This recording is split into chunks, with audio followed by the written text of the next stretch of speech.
This is my minus ដែលនៅក្នុងមេរៀនទី3នេះគឺជាច្រមុះរបស់ខ្ញុំហើយអ្វីដែលអ្នកគ្រូបង្រៀនបងនៅថ្ងៃនេះនៅក្នុង lesson 4 for next ចាអញ្ចឹង for next គឺក៏យើងបានរៀនរួចមកហើយតែទៅជាមួយនឹងការបញ្ចេញសូរសំឡេងរបស់ពាក្យនីមួយៗអញ្ចឹងហើយបានតែយើងត្រូវការរៀនជាមួយនឹង for next គឺដើម្បីឲ្យយើងងាយស្រួលក្នុងការដែលយើងប្រកបឬក៏អានពាក្យក្នុងភាសាអង់គ្លេសអញ្ចឹងអ្នកគ្រូនឹងចាក់ច្រាក់ឲ្យបងស្រាប់បងប្អូនដើម្បីឲ្យអូនស្គាល់ពី for next របស់ពាក្យទាំង4ដែលលើកខាងចា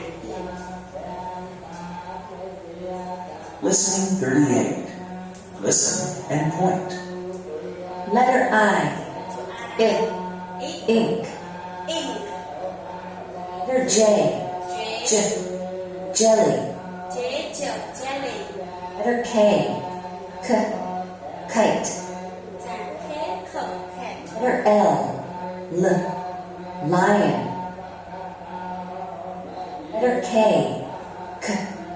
Kite. Letter J. Jelly. Letter L. Lion. Letter I. Ink. Listen and repeat. Letter I. Ink. Letter J. Jelly. Letter K. Kite. Letter L. Lion. ចាអរគុណច្រើនបងប្អូនទាំងអស់គ្នាអញ្ចឹងអាពាក្យដែលយើងសូរសំឡេងដែលយើងលើសូរសំឡេងនៅកន្ទុយហ្នឹងដែលយើងហៅថា phonics ឧទាហរណ៍ដូចជា letter I គឺជាតួអក្សរ I E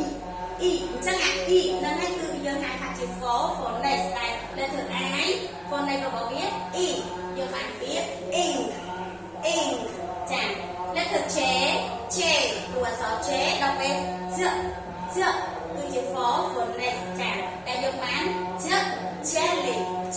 ដែលយើងបកប្រែថាចាហួយហើយ ink យើងបកថាទឹកខ្មៅឬក៏ទឹកថ្នាំសម្រាប់សរសេរអក្សរឬក៏ផាក់ពណ៌សម្រាប់ផាក់ពណ៌អ្វីចឹងទៅ Number 3 letter K ចា K phonics របស់វា k យើងបានពាក្យថា kite ចា Number 4 letter L យើងបានពាក្យថា lion ដែលយើងបកថាតាវចាម្ដងទៀត I ink ទឹកខ្មៅឬក៏ទឹកថ្នាំ J jelly ចាហួយ K kite ដែលយើងបកថាខ្លែង L lion ដែលយើងបានពាក្យថាតាវចាអរគុណច្រើនចឹងអ្នកគ្រូនឹងឲ្យបងមើលពាក្យជាមួយនឹងទាំង4ដែលយើងរៀននៅថ្ងៃនេះចា